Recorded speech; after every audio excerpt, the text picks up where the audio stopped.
Hello, everybody. So, Chip Paul here for Chip Talks Podcast. I'm really excited today to have a good friend on, Cortez Coleman. So, Cortez is someone that I've known for a couple of years now, I guess. And Cortez has turned into a very good friend, but he's got a very interesting and unique health journey. He's been through a lot. He's a specimen at his age. So really want to welcome Cortez Coleman. So Cortez, it's a privilege to have you here today and excited to talk to you. Awesome, man. I'm glad to be here, Chip, and I'm very thankful for the friendship and a lot of the knowledge and a lot of the products and working with you guys that has helped me continue to further my health journey and continue to do what I do. So thank you for having me. Yeah, absolutely. And you've got such a cool story. So I really wanted to start with your story about, you really grew up tough. You grew up in a tough situation. So you want to talk a little bit about that and how you really pulled yourself out of that situation. Man, I grew up in Hugo, Oklahoma. Mother of five. Lost my big brother at the age of 15, going into prison for over 40 years. So I became I guess you could say, the kind of man of the house. Just my mom, my sister, and then of course little brothers. But I grew up pretty rough, man. I had a great mother, did the best she could. But I still found trouble, man. Like I said, I lost my big brother, and from there, man, the streets became, and people out in the streets became my brother's family, and kind of got involved in the streets and drugs early, really early, eighth grade. I was out there, so you know. Life is definitely been a journey growing up. Hugo, Oklahoma is a rough place. Still today's a rough place, man. It's still hard down there. A lot of kids down there are going through it, and so to make it out of there it's been a blessing for me.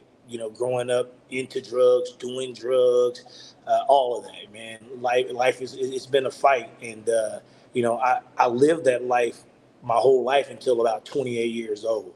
I'm very blessed to even be alive.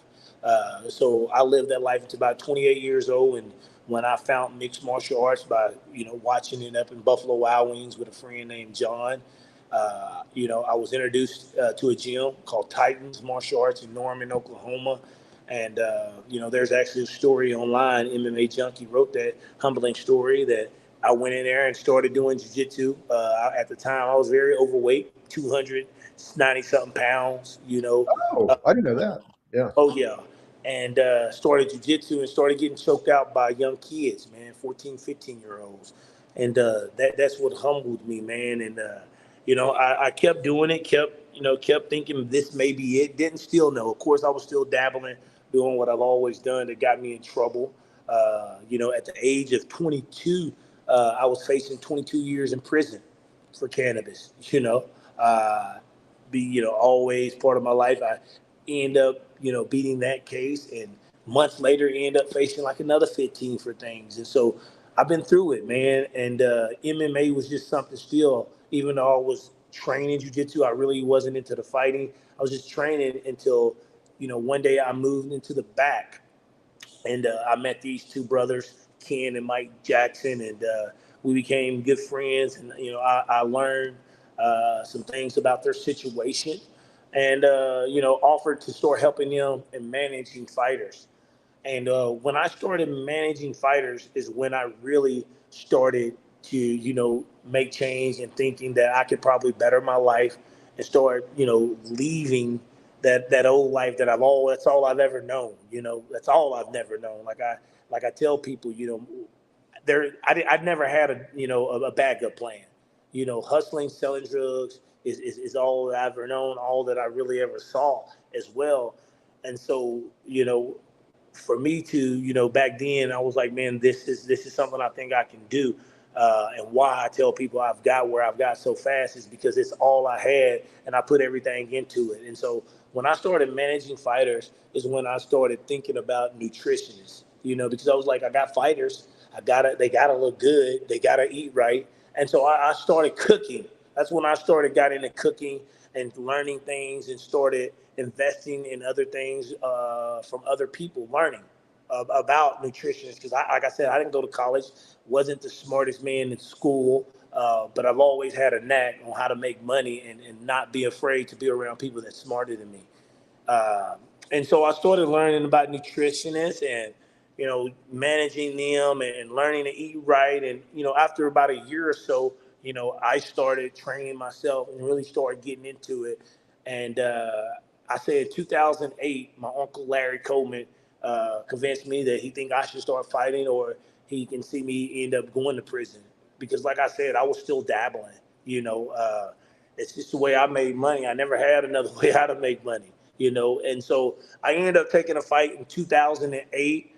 And in 2008, I won my first fight in 16 seconds and made good money, And so I was like, man, maybe this can really, this can really crack off for me. And months later, I end up taking another fight, fought a guy named Jeff Owens. He was out of Travis Luter's gym. At the time, Travis Luter and still today has a few good UFC fighters that's out of that gym. And I took the fight, not knowing who this guy was, not knowing what jiu-jitsu really. I knew what jiu-jitsu was, but I didn't really know about like worlds and Pan Ams. And this guy just got back, I believe, from doing worlds or Pan Ams at brown belt. I end up taking a fight, and I end up losing that fight. But that fight was the day where I feel like God, blessed me, and everything happens for a reason. And so I lost, and it wasn't a loss to me. Just like I just made a post, earlier about losses in life is lessons. They're only losses if you don't learn from them. Yep. And so I learned something that night that I lost, but also after the fight, a guy by the name of Mark Fiore, and then my brother Brian Foster, who was already training with Mark. Mark asked me, about what I did. I kind of let him know, and he was Matt Hughes' longtime trainer, and they invited me to Illinois. And I went to Illinois a couple weeks later, and my life changed then. I lived with Matt Hughes, Robbie Lawler, and a bunch of guys for years, and I really started to believe, okay, that my life can change. It can happen. And from there, it really did take off. I started fighting some promotions. I went up there and came back to Oklahoma. And my first fight back in Oklahoma, I ended up stopping a guy, and Chuck Liddell was in the crowd, and when I saw Chuck Liddell in the crowd, that's when I knew this was a divine purpose, and this is what I was supposed to do in life, because Chuck Liddell was a guy who I watched in Buffalo Wild Wings, and I was like, this guy got famous and made a name from this. And so, I've always been in tune with life and knowing that everything happens for a reason, even the bad. Even when I was doing bad things on the street, one thing about it, I'm thankful that my mother and her sister kept me in church. So I always believe in that, God had a plan. Even when I was messing up, being bad, doing this, I always believe in God. You know what I mean? No matter what, just because I was a sinner, I always believed in it, because if you grew up on the Bible, you know that, hey, God wanted all the prostitutes, the thieves, all of those people. That's the type of people he wanted to come to him to be able to help change, because those are the type of people who usually end up changing and doing good in the world. So I always kept that in mind, and that was always there for me, as a big believer in that. And so being a big believer and already having that, instilled in me, when that happened, I knew that's what I was supposed to do, man. And life just kept going, and I continued to build a name. And from there and on, things just kept happening. From being in an 8-man tournament, fighting some of the best guys in the world, like Douglas Lima, Clinton Hester was in the tournament. Both of those guys have fought in UFC. Douglas Lima was, #1 Bellator champion in the world, and things just kept going there. From fighting in Strike Force, from fighting Rafael Lovato Jr. for a world title, from being signed. Hold on a second. So we got a little. I'm sorry. We got a little video. We got a little video. Rafael Lovato fight, and this was. Would you say that this was kind of the pinnacle of your career at the time? I mean, this was a title fight. So let me play this for you guys because this is pretty cool. And this is Rafael Lovato Jr. So this was a title against Bellator veteran Cortez Coleman. It was, as Lovato sent back a war. It was Cortez Coleman with almost 20 fights. Lovato disadvantage there, getting after it, taking heavy punches from Coleman, battling for takedowns, tooth and nail this fight went, but eventually Lovato's ground game just paid off. I mean, he's the best in the world, and it showed. Coleman had his moments, dropping Lovato with the right hand. That eye poke right there changed my life. I'm wearing glasses because of that right now. That looked like it changed the whole tone of that fight. So big time. Yeah. No, it looked like you had him to me. Yeah, big time. Yeah, no, but that was so that you rose to the level of title fight, and then kind of tell me kind of what happened from there. So and by the way, you've just won another fight. You've just fought in the last 3 weeks, right? Yes, sir. Yeah. Yes, yeah. sir. Yes, sir. Yes, sir. So kind of tell us a little bit about your journey. Let's say from there to now, and kind of what's where you're at.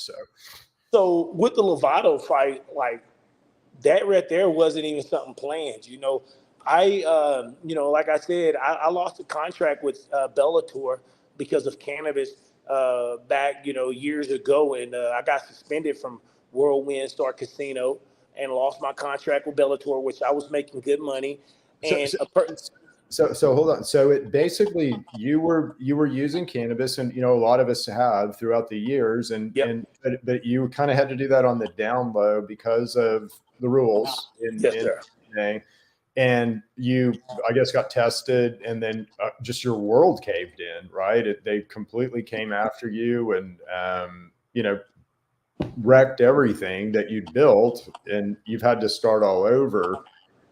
Is that kind of the long and the short of it? I mean, yeah. The fight career, honestly, man, after I lost that contract with Bellator, just because I know that I'm a high level fighter.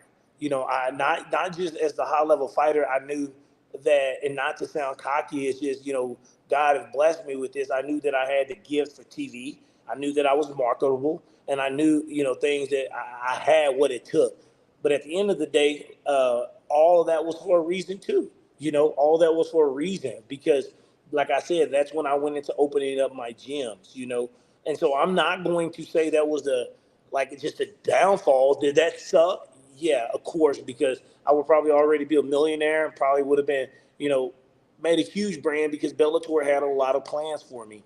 But if that wouldn't have happened, I wouldn't have probably opened up Conquer. I wouldn't have, opened up Conquer BJJ. I wouldn't have been able to see my kids like I was able to see my kids, because I missed a lot of my kids' life and birthdays building this career, getting to where I'm at, to make the name where I'm at. And so, as I look back to it, and I go back to, I'm a believer, good or bad, that everything happens for a reason.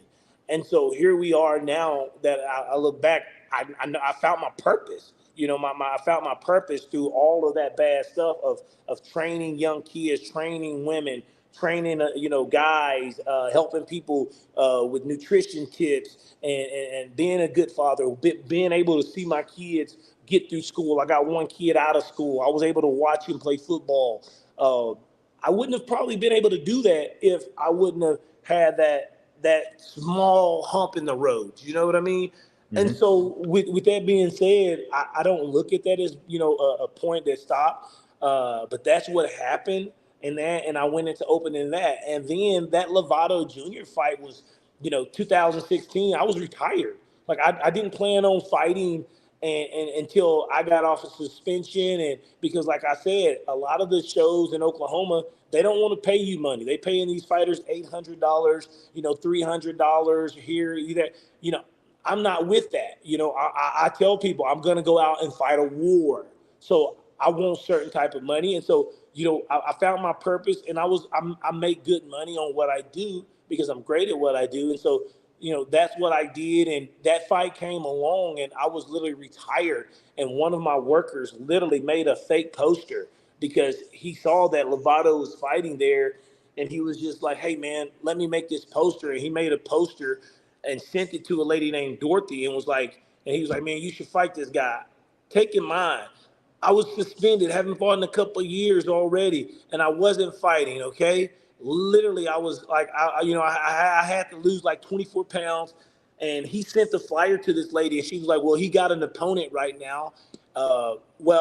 Weeks later, on 3 weeks' notice, they called and was like, the Cortez want to fight. Take in mind, man, this is one of the best, nothing but respect for Rafael Lovato Jr. The guy's a beast. The guy has a lot of money behind him. But it shows me where I'm at and the mindset I got because we took it on 3 week notice. I went to Denver, and most of the fight was losing 24 pounds in 3 weeks to go fight, okay? And prepare Wow. for it. And prepare for a title fight. I went out there and I know that I can beat that guy with the right training camp. Even right now, I'm 42 years old. This knee surgery is just going to be a little bit setback. I know that I had the mindset, the skills to beat him, and I went out there and put on a show. And that right there also, was like I say a spark back in my career to show people that wow, Cortez Coleman, from where he come from where he started, at 28 years old in this game, period. As a martial artist, 28, period. Yeah. This guy's serious. So, that was a big point in there, and from there on, man, is when because I've always told people I'm gonna come back and make a story of my life. When I got suspended, I've told people I'm gonna retire one day and I'm gonna make a story called The Last Ride, speaking it into existence, and that's where we at right now with the fight that I just had. We went out there, won my fight first round, 2 minutes and 35 seconds, which I knew I was going to do that. Like I told people, the guy was a tough fighter, but at the end of the day, it was hard to find some opponents, and I know where I'm at. And so we done that, and I'm feeling great, best shape of my life. Like I said, with the things that I do in my journey and my health, stuff. I'm feeling great, and we're gonna have a small setback because I just had a small knee injury, and so, but we're gonna heal that. I got great herbal medicine, and then like I said, just by being blessed to call you a friend after surgery, I plan on coming up there, seeing you guys. Yep. I'm going to definitely be using the thermogenic. Come up there and let you guys do another scan on me when surgery's done because the inflammation. I used thermal imaging there before, and so that's one thing that I'm really excited about. And I told my doctor about. I was like, man, I got some guys and a lady and a wife who does a lot of herbal medicines up in Edmond. They do a lot of bioresin and thermal imaging, and I'm gonna use that process on healing. So I'm already healing while we're talking now, and then just gonna keep getting better. One of the things that when we first met, I thought it was really cool, because you're on a health journey, and you're, like you said, you're 42 years old, but you're a specimen, and you're still able to. I don't know how old the guy was that you beat, but I'm sure he was younger than 42. So you're still able to function at this really, really high level. But our first conversations were really around. So we talked about fasting. You remember, in intermittent fasting, and you started intermittent fasting for your health. But I learned some things around your kind of journey about branched chain aminos and how important they are for athletes. And your journey has been really cool, and I admire your open-mindedness to be able to learn new things. You're always trying to learn new things. So you've had some thermal imaging, and then you've also had our bioresonance treatment. And was that informative at all? I mean, learning about parasites and things like that. Oh man, that was awesome. I tell so many friends about it. It's the technology that's out there that a lot of just regular doctors don't talk about. They're not going to talk about. Man, the bioresin is wonderful. Being able to go in and just through just like I said, airways and electricity, for being able to see some of these things that I know that I've dealt with in the past, things that I've actually went to the doctor, and I know that was going on, and so that right there let me know that this is real. But then also being able to the pesticide thing.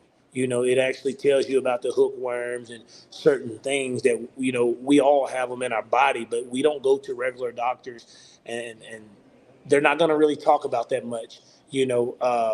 But that service that you guys offered in the day that I came there, man, it's wonderful. I've been attacking those parasites that I found out about, and that bioresin has definitely played a huge role in my wellness because I'm able to attack those parasites by and I wouldn't have known this if I didn't get the bioresin and come there and do that. We can go to the doctor all we want and complain about certain symptoms, but you know, like I said, this health journey is I've been on it for 28 years. I've been to doctors. I've asked doctors and a lot of people questions. I used to be on high blood pressure pills, thyroid pills, cholesterol pills, on all of that stuff. And I'm not on any of that stuff anymore. And, I used a lot of natural stuff, True Medic products, Yeah, and if somebody, if you're a True Medics person and you want a discount on True Medics, you can use Cortez's code, and it's called Crazy Cowboy. But Cortez so you've taken a lot of True Medics products, daily. and in particular, I remember a story that you had about your about a lot of inflammation that you had, and a lot of inflammation you used to carry in your legs, and that you started taking the energy product, and then that really went down quite a Oh bit. yes, Yeah. yes. The energy product, people, is real deal. I like I said, when I met Chip Paul and Cindy, man, once again it was a blessing through God because I was stressing, going through some things, and I just stopped by on my way home. You know, Yeah.